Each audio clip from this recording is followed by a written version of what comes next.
Diretamente dos estúdios do Clube Casa Design, começa mais uma produção do podcast Clube Casa, mais um campeão de audiência, agora entrando em áudio e vídeo aí para você, que é o nosso ArcTalks, que hoje traz ela, que tem 32 anos de casada, nasceu em Manaus, tem um filho já formado, já fazendo mestrado de 24 anos e ela é recordista brasileira em salto em altura. Que coisa mais diferente, né? A gente está aqui apresentando o ArcTalks, que é um papo totalmente voltado à arquitetura, né, a design de interiores, e vamos falar sobre medalha. Então quer dizer que você, Orlane, seja muito bem-vinda. Oi, Orlane Ana. Santos. Tudo bom? Então quer dizer que você, antes de ser arquiteta, você foi esportista e ainda conserva o título de melhor atleta em salto em altura, porque o recorde continua sendo seu desde 89, é isso? Isso mesmo. É verdade. Eu tenho mais de 20 anos, tive 20 anos no esporte, no atletismo. Então, praticamente, a minha carreira da arquitetura, ela foi graças ao esporte, aos 20 anos de atletismo que eu tive e pude viajar pelo mundo inteiro, onde eu tive o início do interesse pela arquitetura, pelo design, que eu nem sabia exatamente o que era, porque eu comecei a viajar com 13 anos, então eu lembro de estar na França, aí estar no aeroporto e ver aquelas lojas da Alessi, e aqueles detalhes dos objetos de design deles tão diferentes, e eu trazer e comprar um mais simples e levar para casa e não sabia nem para que servia direito. Mas já me interessava por isso. Olha, Orlane, não é todo dia que a gente fala com uma recordista, com uma atleta recordista, então você vai me desculpar, mas eu vou entrar um pouquinho, né, Tá. nesse mundo do esporte, porque afinal de contas, né, preparou você, e muito, né? Sim. Tanto física ou psicologicamente para o mercado de arquitetura. O que você traz dessa época do atletismo e você aplica hoje ainda na arquitetura? Eu iniciei muito jovem, com 13 anos. Então, meus 5 primeiros anos foi com um treinador de Manaus mesmo.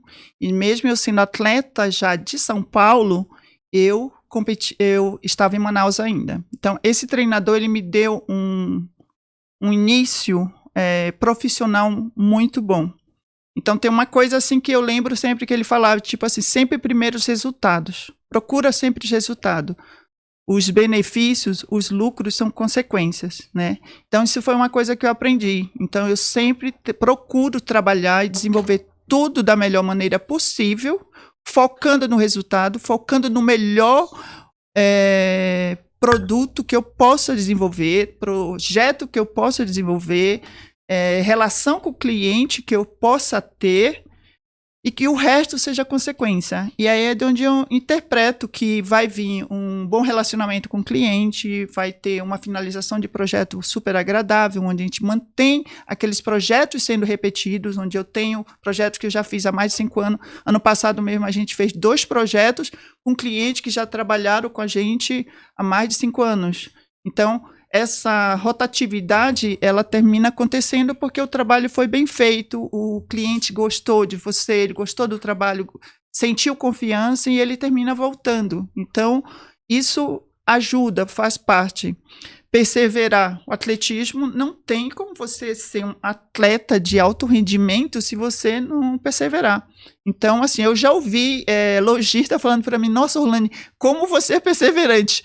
Porque não é só no atletismo, né? Não é só na arquitetura, é para tudo que você trabalha, é na minha vida, é perseverar no casamento, é perseverar na educação do meu filho, é perseverar no meu relacionamento com o meu cliente, com o meu pessoal do escritório, entendeu? Time, você tem que entender que você pode fazer melhor. Então, nesse sentido, o esporte me ensinou isso. Eu sempre posso fazer melhor. Não foi tão bem feito, não foi tão bom quanto eu queria, então esse ano vamos levantar, porque isso acontecia no esporte, vamos levantar os erros, vamos ver o que foi que deu de errado e por que deu errado, e vamos tentar fazer esse ano melhor, porque assim como no esporte ele é anual, né, por mais que você tenha metas olímpicas ou metas mundiais, a arquitetura em si eu tive 1 ano.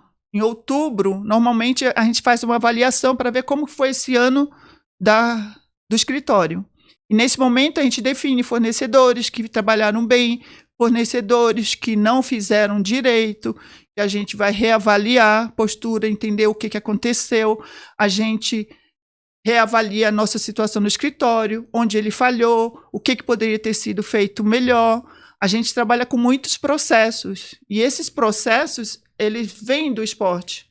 Porque não tem como você chegar no ano olímpico se você não passar pelo um Pan-Americano, pelo Mundial, por todas as etapas. E aí são processos, você vai galgando, são temporadas na Europa, diferentes meets, competindo, compito essa semana, competindo na semana que vem, seguidos. E aí isso faz com que você entenda que para você chegar em determinado ponto, você precisa desses processos. E eles têm que estar muito claros, esses processos e os objetivos. E uma das coisas que a gente foca bastante no escritório e que ajuda muito a gente são esses processos. Olane, e ainda, né, nesse gancho do atletismo, o que representaria para você uma medalha? Olha, a medalha, ela sempre... Muita gente pensa que a medalha é de ouro de verdade, né? Mas talvez eu não tenha me explicado bem. O que representa para você uma medalha na arquitetura? Então... O pódio. Toda vez... eu tenho uma historinha desse daí. Eu fiz um projeto para uma escola em São Paulo, lá é o Jardim Paulista. E, na época, até então, eu nunca tinha me sentido emocionada ao entregar um projeto como eu me sentia no pódio da arquitetura, do atletismo. Então, aquela sensação feliz de estar no pódio, recebendo uma medalha, uma conquista, a sensação eu nunca tinha tido na arquitetura. E aí, nesse dia, isso já faz mais ou menos uns, não sei quantos anos, Jardim Paulista, acho que deve ter uns 7 anos, 6, 7 anos por aí. E eu tenho 20 anos de arquitetura. E nesse dia, na entrega, eu peguei e falei para ele assim, eu nunca imaginei, ele virou para mim, o diretor da escola, virou para mim, Orlane, seu projeto estava muito lindo. Mas agora era uma brinquedoteca para as crianças e uma parte e outras salas digitais com tecnologia para os adolescentes. E ele falou, seu projeto estava muito bonito, mas eu nunca imaginei que fosse ficar mais bonito que estava no seu projeto. E ele começou a se emocionar. E nessa hora eu me emocionei junto com ele e eu tive em mim, no coração, o mesmo sentimento que eu tinha no pódio. Aí eu me toquei assim, porque eu sempre dizia assim, eu nunca vou ter as emoções na arquitetura que eu tinha no pódio de atletismo, porque são coisas diferentes, né? Mas aí eu percebi que eu poderia ter na arquitetura também a mesma emoção. E aí, eu acho que foi a minha primeira. Eu já tive outras já depois, mas essa foi a primeira. Eu achava que não era possível. Que interessante isso, né? Sim. Pensando, né, racionalmente, a gente não vê, a gente vê uma grande satisfação, mais uma emoção similar ao pódio, uma conquista de uma medalha, bater um recorde, né, como você é recordista até hoje, realmente bem interessante e bem emocionante essa história. Agora, sim. Orlane, faculdade, na tua opinião, você acha que a gente se prepara totalmente já para já sair por aí fazendo projeto na faculdade, ou você acha que é o chão de obra a verdadeira escola? Não, imagina. Quando eu terminei a faculdade, por exemplo, eu tive que treinar de manhã, fazer estágio à tarde e terminar a faculdade à noite. Por que eu fazia estágio? Eu tinha que entender, eu queria abrir já meu escritório, mas eu tinha que entender como funcionava na prática para poder eu já ter aquela experiência quando eu abrisse o escritório, né? Sim. Então, eu consegui trabalhar num escritório de arquitetura indicado pela professora minha de design técnico da própria faculdade. Por indicação dela, eu consegui um estágio, e nesse estágio eu tinha acesso a obras em andamento de construção. Então, eu fazia desde cálculo de concreto que estava sendo entregue, sendo estagiária, e eu fazia tudo certo. Então, assim, várias coisas eu aprendi nesse ano e nesse segundo ano que eu fiz. Como eu viajava, eu ainda era atleta viajando, eu não fui remunerada, porque foi um acordo que eu fiz para poder viajar e não ter problema de sair do emprego ou coisa parecida. Então, a gente fez um acordo, então eu estava lá para aprender. Esse era o intuito. Então, assim, me ajudou muito. Eu estagiei em 2 escritórios antes de montar o meu escritório. E mesmo assim, eu ainda fiquei em dúvida, insegura de montar o escritório. E o segundo estágio que eu fiz foi no escritório em São Paulo, lá da Francisco Leitão. E ele me incentivou muito para que eu montasse o escritório, porque ele disse que eu tinha todo o perfil para montar um escritório de arquitetura e ser dona do meu próprio escritório. Eu falei, mas como é que eu vou arranjar clientes? Meu mundo é esportivo. Ele disse, a gente se ajuda, qualquer coisa eu passo para você. Enfim, nunca houve esse negócio de passar o cliente. Eu comecei a trabalhar isso e ele ia nas minhas obras e me visitava, a gente conversava, tomava café, falava sobre a obra, mas assim, nunca houve essa coisa dele passar o projeto para mim. Eu tive que aprender a me virar e ir atrás de clientes. Olha que interessante. Eu visitei, tive o prazer de gravar, de fazer um vídeo para a Orlane, uma cliente dela que me recebeu super bem. E eu vi o apartamento maravilhoso, impecável ali, todo lindo, clean, requintado, né, sofisticado até. Quando eu entrei ali, eu falei, ai, Orlane, eu quero um apartamento desse. Ela me disse, Ana, esse apartamento não é para você. Eu falei, como assim? Não é pra mim? Não, não é pro teu estilo de vida. Achei ótimo ela falar isso logo na lata, assim, né? Sem melindres. Na lata. É interessante. Eu até lembrei disso agora antes da gente começar, porque o estilo de vida, né, que você propõe, na verdade, essa análise que você faz pro briefing para executar um projeto, ela é muito, muito minuciosa, né, Orlane? Você me disse isso.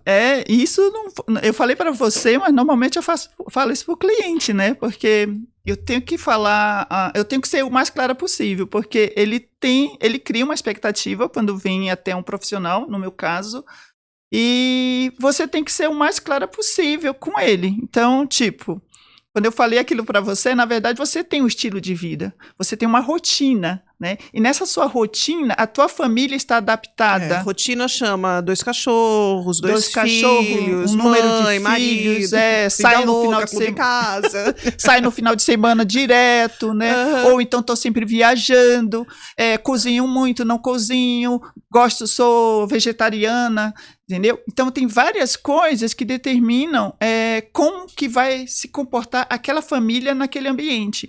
Então, quando a gente fala estilo de decoração, por mais que você chegue para mim, Orlane, eu adoro estilo clássico, né? Um exemplo.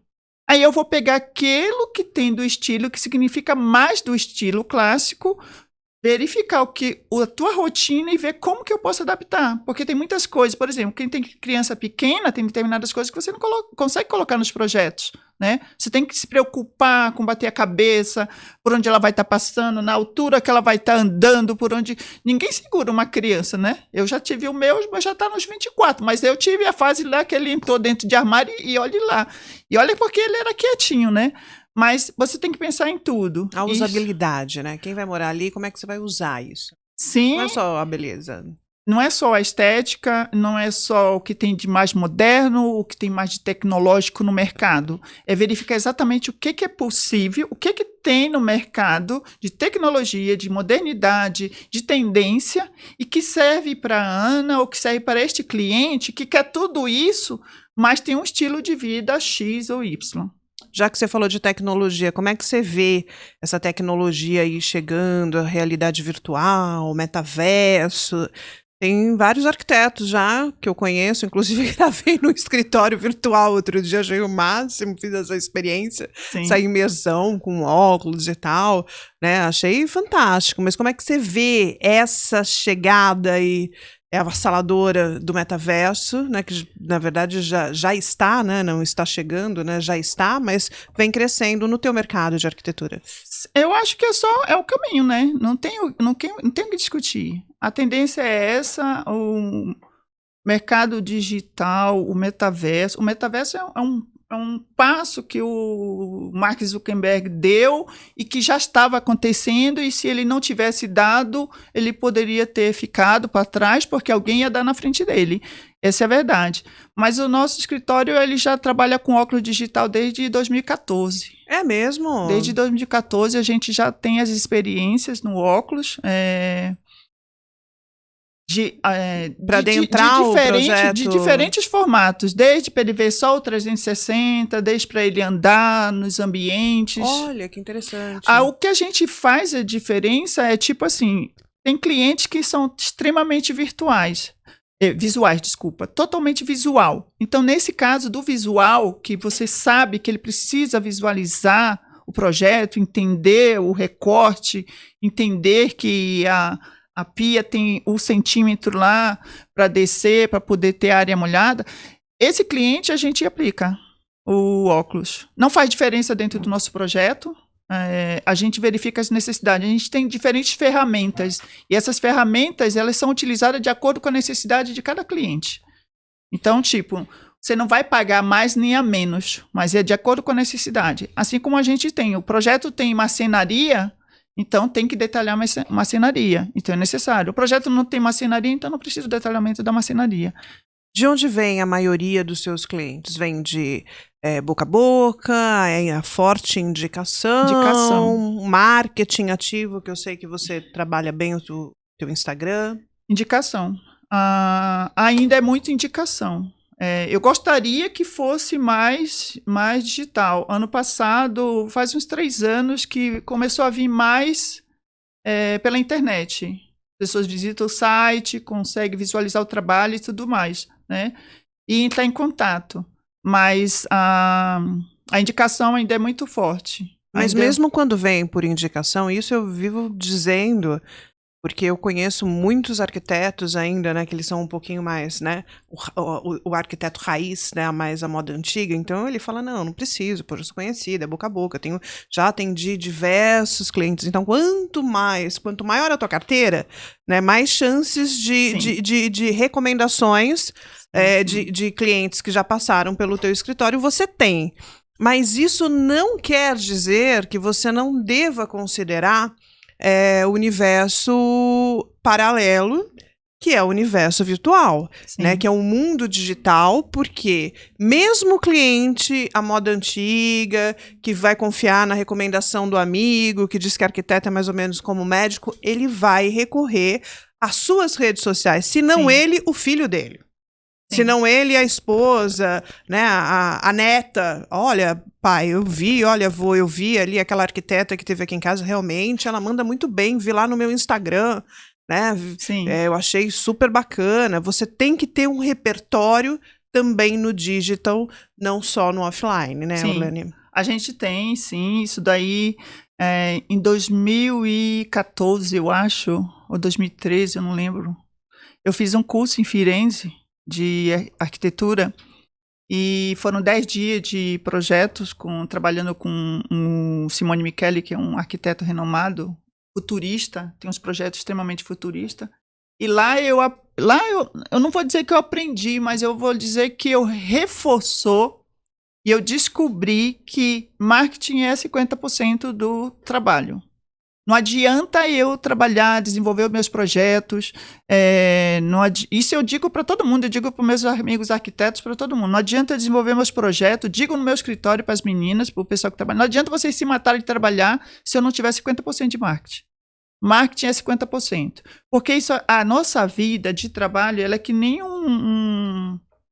uma agulha num palheiro. Porque às vezes, hoje o digital nos permite trabalhar. Antes da pandemia, por exemplo, eu não tinha coragem de fazer um projeto para a Europa ou para os Estados Unidos. Depois da pandemia, eu consegui 2 projetos, e está um em andamento ainda, que é grande, porque é um prédio, na Califórnia. Então, são projetos grandes, de alto padrão, e eu não teria coragem de fazer isso se não fosse essa coisa de a gente realmente encarar o digital. Coisa que eu vi lá na Europa, eu visitei um escritório de uma amiga minha morando em Amsterdã, e o marido dela desenvolvia muitos projetos, trabalhava com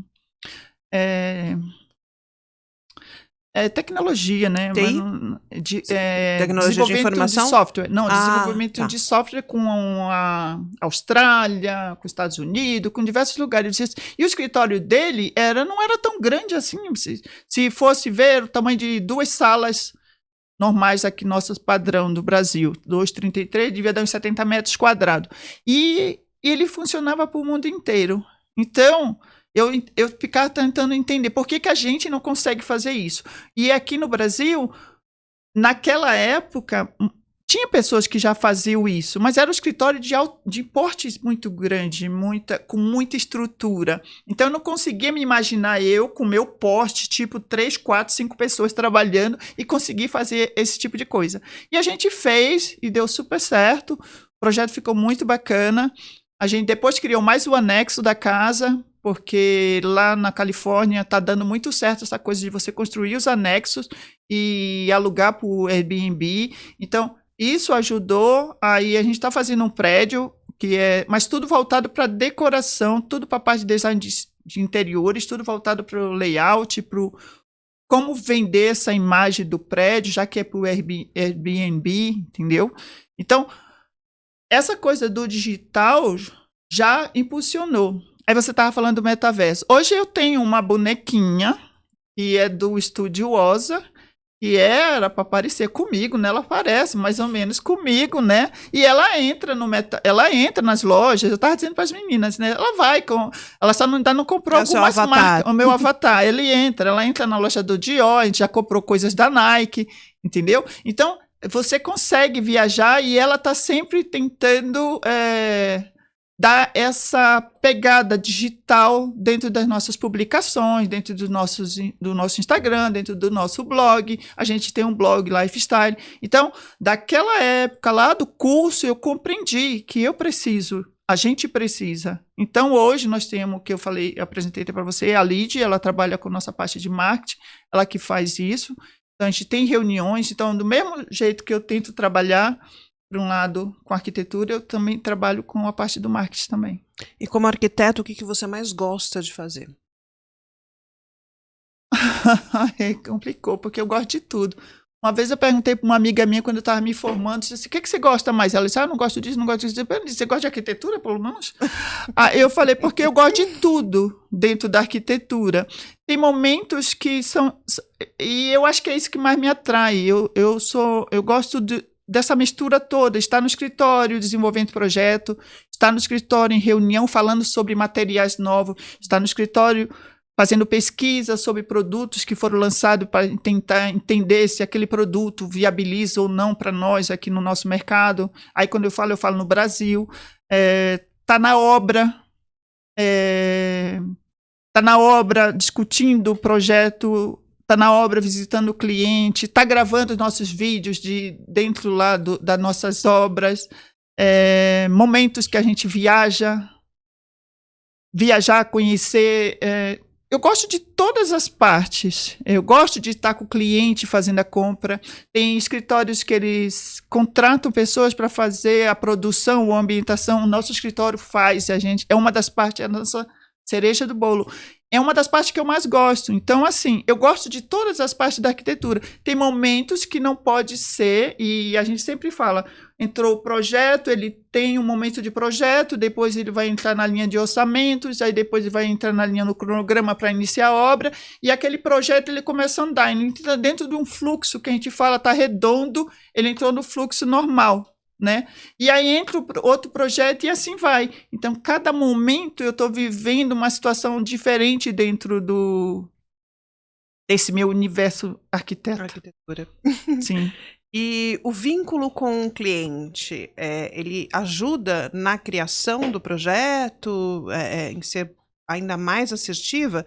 Isso é, na verdade, um processo que vem antes da apresentação do projeto final, talvez, do 3D. Como é que você se aprofunda? Você é o tipo de escritório que realmente, né, acaba virando... Eu percebi que você é amiga daquela sua cliente. Eu não sei se é assim com todas. Acaba virando amiga de tanto conviver, é isso, Orlane? Então, para o briefing funcionar, eu ouço muito. E eu digo para o cliente... No nosso primeiro momento, eu digo, fala o que você gostaria que tivesse no seu projeto, independente se ele vai caber ou não. Se é possível ou impossível financeiramente. Se é possível fisicamente ou impossível. Não importa. Fala o que você gostaria, o que você sempre desejou e o que você mais quis para colocar no seu projeto. Me fala tudo. E aí aquilo que o cliente, aí tanto faz ser mulher ou homem, né? Aquilo que o cliente vai passando, vai sentando comigo e eu vou ouvindo. E aquilo que vai brilhando os olhos dele, eu vou anotando. Então, eu consigo perceber o que mais impacta ele, que vai fazer maior diferença no projeto. É claro, como tem um cliente que ele, se ele me ouvir, ele vai saber que foi ele que falou isso. Que disse, nem tudo terás. Nem tudo terás, porque mesmo a casa de 3.000 metros quadrados, vai ter alguma coisa que vai faltar, entendeu? Porque ele vai querer algo que não poderia colocar. Ao invés de ter um ponto para o helicóptero, ele queria ter 3. Ele queria ter 15 garagens para... Uma garagem para 15 carros só cabe 10, entendeu? Então, sempre existe as restrições de acordo com o nível, o padrão financeiro do que o cliente quer. Então, nesse momento, eu procuro afunilar, nesse momento, né, eu consigo entender, depois eu vou afunilando e o cliente vai trabalhando isso comigo até compreender exatamente o que cabe e o que não cabe. E até abrir mão de determinadas coisas junto comigo. Ou seja, a gente trabalha junto nesse momento. Eu tenho que ser bem clara com ele para mostrar. E aí, na parte de acabamento, o que entra, o que não entra, aí já é uma outra etapa. Orlane, o Clube Casa Design, como você sabe, é uma plataforma de relacionamento que vai além da plataforma de relacionamento. Sim. A gente é um ecossistema, você vê, a gente está muito concentrado. Este ano de 2023, a gente quer muito investir em capacitação, educação. Então, essa é a razão de existir o podcast como esse que a gente está fazendo, que é o ArcTalks, né? Tem outros 8 conteudistas aí também que vieram, né, com essa missão de extrair o que há de melhor do mercado dos nossos profissionais Sim. de arquitetura e design. Hoje, a plataforma tem mais de 500 lojas, 500 fornecedores espalhados aí em várias regiões do Brasil. E também muitos profissionais, muita gente engajada, atuante, performando na plataforma, e são pessoas completamente diferentes. Sim. Eu digo isso diferente como pessoa e os escritórios numa operação distinta, né? Alguns escritórios, eles investem muito no marketing, né? Eles são bem glamurosos, os outros eles são mais raiz, é aquela coisa realmente da arquitetura tradicional. Como é que você se rotularia? Como é o teu escritório? Olha, eu faço projetos corporativos. Assim como eu faço projetos corporativos, eu trago os mesmos conceitos que eu tento passar para os meus clientes corporativos, eu trago para o meu próprio escritório. Então, hoje, nosso escritório ele é extremamente horizontal. Não tem uma hierarquia, entendeu? Então, a mesma situação que nós temos de um coworking que você me apresentou aqui quando eu estava vindo, a gente tem dentro do escritório. Então, tipo, não é um coworking, mas é um escritório onde eu discuto muito com todas as minhas arquitetas. No escritório nós temos só arquitetas e uma de marketing, né? Então, não tenho estagiárias, não tenho designers.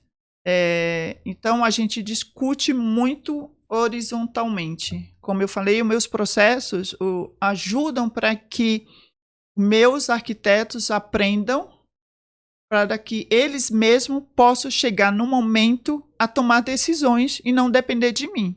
Então, para os meus clientes de corporativo, hoje, eu tento trabalhar essa horizontalidade. A gente acabou de fazer um projeto para um escritório Terra Nostra, que é de cidadania aqui em São Caetano, e ele também foi totalmente adepto dessa horizontalidade.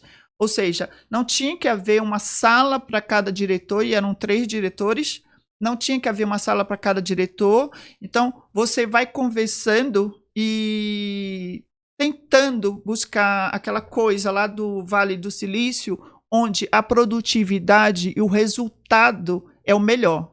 É isso que importa. E não o tempo de hora que o arquiteto ficou trabalhando lá, e não o tempo de que ele se dedicou ou as 1000 planilhas que ele fez. Isso não importa. A gente tem que entender que a gente precisa de um resultado. E esse resultado, se eu vejo que para eu só mostrar um serviço eu tenho que fazer 10 planilhas, então eu não vou fazer 10 planilhas. Entendeu? Então, hoje, essa ideia do resultado é o que conta. Então, se as minhas meninas precisam sair mais cedo, elas saem mais cedo.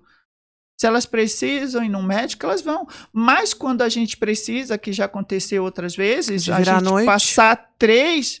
Graças a Deus, nunca viramos à noite, não, porque a gente até fala, tipo assim, não viramos, porque graças a Deus nunca precisou, que a gente tentou se antecipar, né? Porque então, se precisasse, ficaria também, Se precisasse, né? Ficaria. Mas assim, de passar em 3 obras e a terceira obra, a gente tá chegando lá 5 horas, sair de lá 8 horas. Isso já aconteceu, né?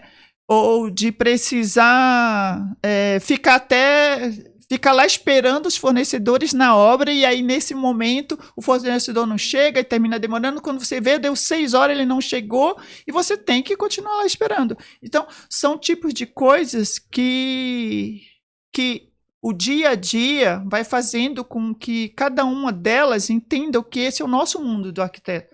O nosso mundo de arquitetura, ele não é perfeito. Isso é fato. Eu sempre falo isso. A arquitetura... Eu gosto de ser perfeita, né? Meu psicanalista diz que esse é o meu mal, que eu gosto de ser perfeita. Não aceito o mais ou menos feito. Eu não aceito mais ou menos. Eu confio muito nas pessoas. Então, a partir do momento que eu confio, se você me disser, Ana, que não pode ser feito, eu vou acreditar em você, porque eu já confio em você. Se a Ana disse que não pode ser feito, é porque não pode ser feito. Muito e aí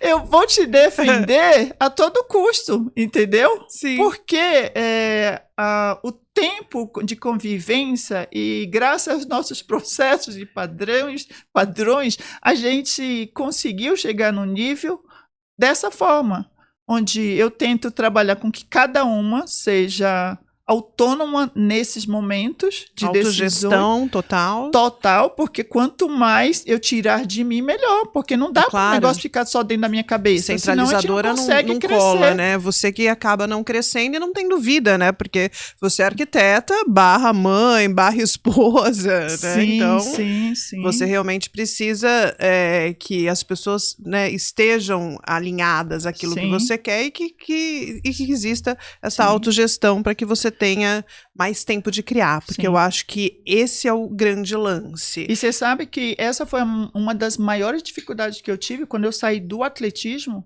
do esporte em si, o atletismo, que é um esporte individual, onde eu dependo só de mim, onde eu discutia com um patrocinador, e eu estou falando de mim, do meu resultado, da minha dedicação, do que eu sei que eu vou fazer, do que eu sei que eu sou capaz. E aí eu parto para a arquitetura, onde depende de 1000 pessoas, do fornecedor, da pessoa com que eu estou trabalhando, que eu contratei, com o meu colaborador, que eu dependo do meu cliente, eu dependo do correio, eu dependo da empregada do cliente. Da empregada do cliente também, porque quantas eu já convivi. Quantas vezes? Então, você depende de 1001 situações. Foi muito complicado a minha cabeça compreender, onde no momento eu sabia que quando eu me dedicava, eu fazia o meu melhor e eu partia para cima. E nem que eu morresse, eu tentava fazer o que eu tinha determinado a fazer. Só que quando chega na arquitetura, não é assim. Às vezes eu falo pro pessoal, não adianta eu chegar lá, você quer que eu vá lá e bata na cabeça da pessoa para ela vir entregar o produto que não entregou, ou o prestador de serviço lá que não finalizou? Não dá para ser assim, a gente tem que ter paciência. Eu falo para as meninas. Você investe nisso, Orlane, nesse desenvolvimento pessoal, tanto seu como da sua equipe, esse autoconhecimento? A gente tem uma mentora que orienta, sim. Sempre a gente conversa. Eu tenho essa mentora que é a Fernanda Diligente, então ela sempre me orienta muito nesse sentido, né? Então, as minhas meninas do escritório, elas falam que eu sou uma tranquilidade. Eu não sou essa tranquilidade. Eu acho você super tranquila, super zen. Nossa, sério? Eu acho. Eu sempre me achei explosiva já. Eu não sei se foi a arquitetura que me melhorou, mas as minhas meninas dizem que eu sou tranquila. Elas vêm comigo, às vezes, com várias coisas, vários pontos. E vamos lá. Primeiro, tá bom, tá certo, é isso mesmo, vai. Segundo, terceiro, tá bom. Não tem BO. Acabou, tá resolvido. Então tá bom. Então, assim, a gente tem que encarar. É claro que não é toda vez que eu estou assim, né? Claro. Tem horas que você... Como são várias obras, não é fácil ser arquiteta, não é fácil mesmo. E aí você pega um cliente, às vezes, que se envolve demais com a obra e o coitado está sofrendo porque ele está vendo tudo que só nós éramos para ver e acompanhar. Então, o cliente termina sofrendo. E não é o papel dele estar lá para sofrer, mas ele gosta, ele quer se envolver, entendeu? Aí você vai fazer o quê? Também não pode tirar o coitado de dentro. É, que ele não tem o entendimento que aquilo ali é só parte de um processo, né? Ou seja, é um meio, né? Isso, e aí eu falo... entender que no fim aquilo não vai existir. Sim, e eu falo pro meu cliente, pensa, eu que sou arquiteta, com 300 mil processos e organizações para as coisas funcionarem e pressões que nós fazemos para as coisas acontecerem, a gente se estressa. Imagina você que não está acostumado com isso. Entendeu? Então, acontece sim, acontece. Ano passado a gente teve várias obras e a gente teve uma obra que um cliente acompanhou tudo. Então, tadinho, ele sofreu um pouco mais do que os outros clientes que não viram nada. A gente tem cliente que nem foi lá ver o que a gente estava fazendo. Esse não sofreu nada. Quem sofreu era eu, porque ela toda hora fica, tá tudo bem lá, Orlane? Então, tá tudo bem? Tá tudo bem? Vai dar tudo certo, né, Orlane? Vai dar tudo certo. Eu disse, não, fica tranquila, vai dar tudo certo, vai dar tudo certo. Otimismo. Isso, tem que ser, né? Tem que ser. Otimista com o cliente e com a equipe. A minha equipe aqui, o Eduardo, nosso editor, que tá ali no corte do nosso podcast / videocast, ele... fez uma pergunta aqui, não sei se foi ele ou se foi a Amanda, quem foi essa daqui do o melhor projeto, o maior projeto que mais você gostou de fazer, mas eu não vou te perguntar isso, porque isso daí é injusto com os clientes. O arquiteto, ele fez aquela obra, então assim, todos os projetos são legais. Tudo é muito bacana, mas se eu inverter a pergunta e te perguntar qual foi o maior desafio, o maior perrengue, a situação mais inusitada que você até hoje, quando lembra, te arrepia, eu acho que você tem aí uma pra me contar, não tem, Orlane? Me arrepia de ruim ou de bom? Não, de desafiadora. Eu acho que foi o meu primeiro projeto. O maior desafio, hoje eu, já velha, mais velha de arquitetura e de idade, né? Eu acho que foi o meu primeiro projeto, porque o meu primeiro projeto eu não tinha noção que eu tenho hoje do que ele significava de responsabilidade. E eu peguei ele assim mesmo. Ele era um escritório de advocacia, eram 500 metros quadrados de reforma, onde eu tinha que desaterrar uma área gigante do terreno dos escritórios, que tinha a parte de cima e tinha a parte de baixo, fazer um muro de arrimo e criar salas novas nessa área e fazer a reforma toda de cima.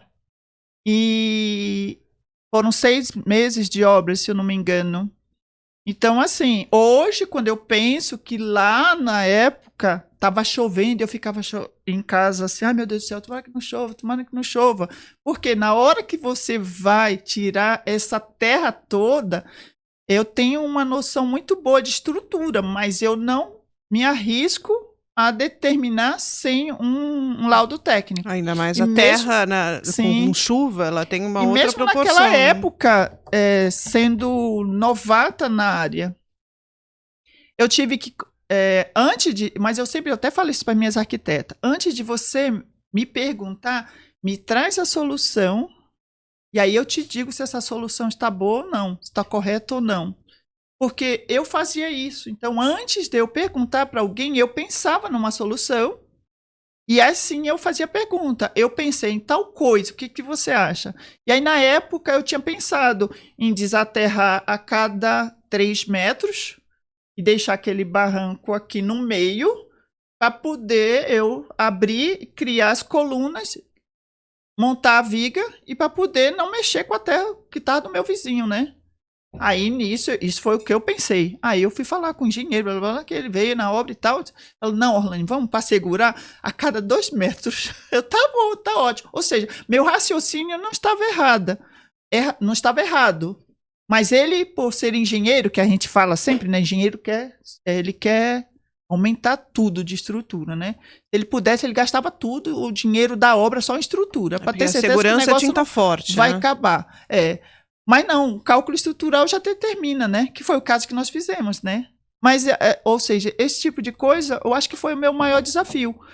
Só que na época eu não percebia, eu não sei se era a empolgação do trabalho, mas com cuidado, com tudo, fazendo tudo certo, né? Que nem eu tô falando, eu pensei, contratei um engenheiro e ele me deu a solução correta.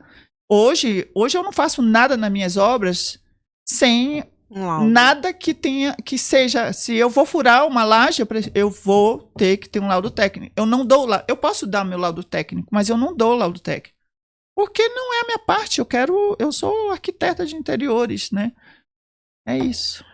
Orlane, agora me conta o seguinte: você acha que a teoria das cores, ela realmente, na prática, é funcional? Sim, eu acho. Meus projetos, assim, eu sempre falo que nós somos muito autênticas. Nossos projetos são para ser o mais autêntico, mostrar muito de nós mesmos, né? Então, tipo, eu não sou aquela arquiteta, eu gosto de coisas de luxo, meus projetos são coisas de luxo, coisas bem acabadas, por causa talvez do meu perfeccionismo, né? Mas eu não sou uma arquiteta que anda na elegância toda arrumada, mas eu gosto desse estilo e de aplicar isso nos meus projetos. Porque ele traz um certo glamour. Sim. Que muitas pessoas gostam, né? Como diria, se você não tem esses pequenos detalhes na sua vida, né? Esses pequenos luxos que você pode dar a si mesmo, né? Isso, nós não estamos falando de luxo que o dinheiro dá, nós estamos falando de luxos que são pequenos detalhes no nosso dia a dia, que um marido pode dar para a esposa numa reforma da casa, que é exatamente criar o closet do sonho dela, coisa desse tipo. É disso que nós estamos falando. Coisas que são realizáveis e que faz parte do da nossa vida. Então, hoje, por exemplo, na minha vida, se eu pudesse ter um luxo, o meu luxo, eu nunca nem parei para pensar qual seria, mas eu acho que o meu luxo talvez fosse poder ter um pouco mais de tempo. Tô achando máximo, Orlane, que ela tá se auto-entrevistando, né? Se eu fosse pensar hoje num luxo, gostei disso. Eu acho que seria ter um pouco mais de tempo para eu poder hoje fazer algo que eu goste mais, sabe? Sim. Sei lá, tipo, eu tô tentando fazer... Atividade física? Não. Yoga. Yoga. Eu tô tentando. Promessas de ano novo, né? Não, já faz vários anos novos. Eu tô tentando, mas eu sei que é algo que me faz super bem, mas eu não consigo ainda, porque eu sinto que tem coisas... Não é coisa... a vida é corrida, não tem nada a ver com a vida é corrida, a vida é isso, eu trabalho demais. Tem a ver... em fases da vida, no caso da minha vida em particular, que tem arquitetura, tem a minha família, tem o nosso dia a dia, tem o meu filho, que eu dou prioridade, entendeu? Então, entre eu estar com a família à noite e estar em algum lugar fazendo yoga, eu prefiro estar com a família. Não são poucos os momentos, né? Meu filho já é adulto, já está... Então... tá com os pais, sabe? Esse tipo de coisa. Então, são prioridades. Hoje, minhas prioridades são essas. Então, por isso que eu não consigo fazer a yoga. É o essencialismo, né? A gente tentar descobrir o que, de fato, é essencial na vida da gente e o que é ruído. Que as coisas se confundem, às vezes, né? E o fato de, que tenho que fazer, muitas vezes você acaba virando escrava de si mesma. Sim, sim. Né? Das suas regras, do seu perfeccionismo, daquilo que você mesma criou. Então, é só você mesmo para poder reverter. Sim. Orlane, se você pudesse dar uma dica para Orlane Santos lá no comecinho. Hoje, Orlane Santos, né, no patamar que você está, uma brilhante arquiteta reconhecida, renomada. Aqui ela é recordista também, ela é medalhista. O que você diria? O que te pouparia muita patinação ali, né? Eu sei que a sua habilidade é salto em altura, mas assim, eu acredito que você patinou muito no começo, em determinadas situações, que você hoje, se tivesse a informação, né, que hoje tem, talvez, né, o caminho fosse muito mais liso. Olha, uma coisa que não faz muito tempo que eu descobri, talvez uns 5, 6 anos, um pouco mais.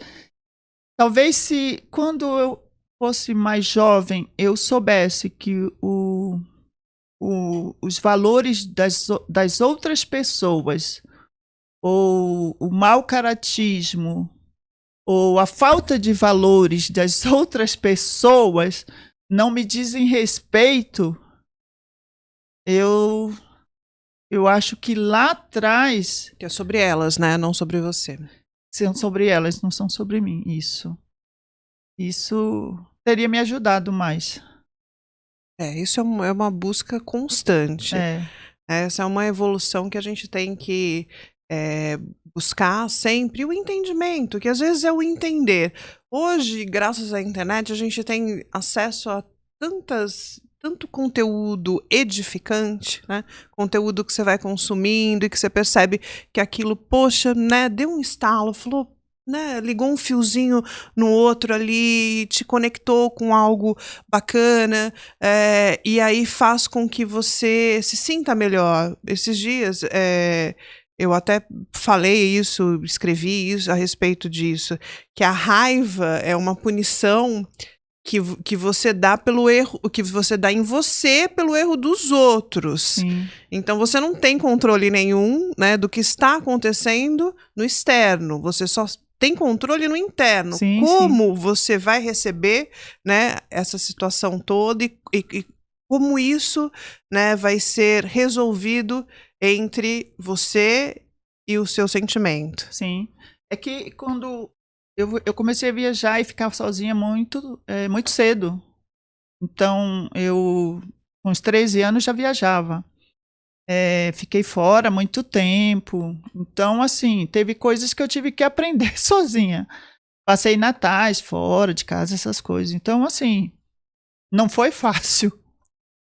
Talvez, eu não quero me emocionar, mas talvez seja a única coisa, assim, que o esporte, que eu sinto, é que o esporte você se dedica muito. E quando você se dedica muito, você se afasta da família, das pessoas que você ama. Então, eu tive momentos que eu fiquei na Alemanha sozinha. Eu tive momentos que eu fiquei nos Estados Unidos sozinha. Então, eram momentos que não tinha internet de hoje. Não tinha internet de hoje. E então, para receber uma notícia era assim... Era um mês para receber uma carta, entendeu? Não dava para se telefonar todos os dias. Então, assim, isso eu tô falando de mim, mas todo mundo passa por isso. Todo mundo que é do esporte passa por isso. Você fica muito tempo sozinha. Eu tive uma época que eu tive catapora em pleno campeonato e eram jogos escolares brasileiros. Eu devia ter uns seus 16, 17 anos. Eu já era atleta, já era recordista de, sei lá, de alguma modalidade lá. Eu já tinha algum nome no mercado e tiveram que fazer uma reunião do comitê para saber se eu poderia competir ou não, porque queriam que eu competisse assim mesmo. E terminei que eu competia assim mesmo, doente e tal, né? Ganhei as medalhas, as provas que eu precisava. Mas, assim, eu não achava ruim fazer isso. Como eu não acho ruim ter sido 20 anos feito atletismo. Mas o esporte em si, ele te ensina muita coisa. E tudo que eu tenho na arquitetura, eu consegui com o esporte. Meus conhecimentos vendo nos outros países, mesmo sendo atleta.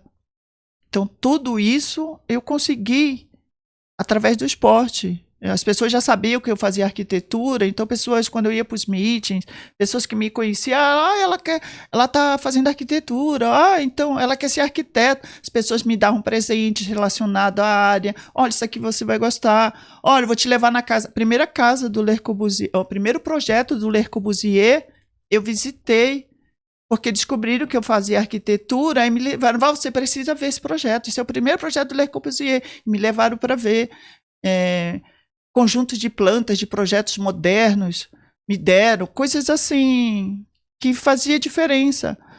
Mas assim, ficar longe da família, eu acho que foi o mais difícil. E por uma pessoa como eu, né, perfeccionista, falta... não realizar, né, e ser firme. Eu era firme, mas eu sofria. Orlane, querida, olha, gente, que delícia, que vontade de dar sequência a esse papo. Eu quero te fazer uma pergunta, qual é o teu Instagram? Porque as pessoas que estão com a gente no vídeo estão vendo aqui na tela, mas as pessoas que estão com a gente em áudio com certeza vão querer saber mais a respeito, né, desta ex-atleta que hoje é uma arquiteta brilhante da nossa plataforma Clube Casa Design. Qual que é teu Instagram? A gente tem o @estúdio_osa, estúdio_osa, OSA. A gente tinha um outro que era mais antigo e estava grande já, mas a gente perdeu aí, que aconteceu aqueles problemas que começa com H, né? Não sei se pode falar. E hackearam e a gente tentou recuperar a conta e não conseguiu. E o Estudiosa está iniciando, é um novo, e tem o meu Orlane Santos Arquiteta também, que é @Orlane Santos Arquiteta, que também fala. É isso. Vou te contar uma coisa, olha, hoje você voltou a saltar. Você deu um salto enorme, tão grande quanto o seu recorde brasileiro, que aconteceu lá em 1989, você deu um salto no nosso conceito certamente de todas as pessoas que estão neste momento assistindo ou nos ouvindo, porque você se mostrou, a gente conheceu de fato Orlane, que a gente conhece Orlane, mas sem saber a história a gente conhece muito superficialmente. Hoje você deu um salto imenso no nosso conceito e rumo aí à afetividade aos nossos corações. Então, o que eu faço sempre é encerrar, agradecer a audiência do nosso ArcTalks, né? Agradecer você ter vindo aqui aos estúdios do Clube Casa Design. E sempre quando a gente termina, vem uma salva de palmas da equipe, mas isso sempre a gente corta antes e não aparece. Só que eu acho que hoje todo mundo vai querer participar, né? Então, assim, palmas para a nossa Orlane Santos. Muito obrigada por ter vindo, Orlane. Eu que agradeço. E a nossa recordista brasileira, que hoje é a nossa medalhista Clube Casa Design. Muito obrigada, Orlane. Obrigada, Ana. Tchau, gente. Obrigada pela audiência. Até o próximo ArcTalks.